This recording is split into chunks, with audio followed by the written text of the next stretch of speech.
Sejam bem-vindos a mais um vídeo da nossa expedição por Bueno Brandão. Conforme mostramos no episódio anterior, após conhecer a Cachoeira dos Luis, nós voltamos para o acampamento, fizemos o almoço e na sequência fomos conhecer a Cachoeira Santa Rita.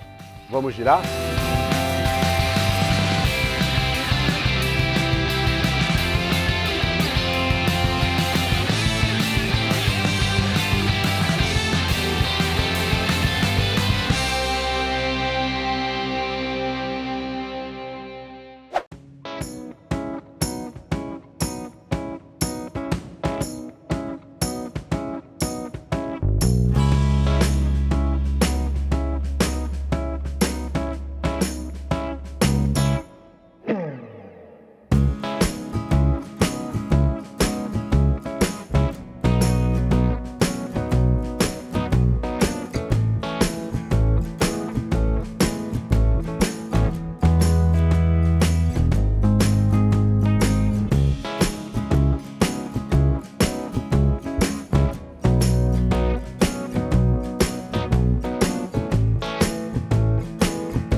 Chegamos na Fazenda Cachoeira. Vamos conhecer a Cachoeira Santa Rita.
Gostei bastante dessa cachoeira, ela tem uma estrutura bem bacana em volta, tem até uma lanchonete aqui atrás, está fechada por questão da quarentena, mas outro detalhe bacana para reparar é que ela tem uma prainha, o que facilita o acesso para crianças, idosos e até mesmo cadeirante.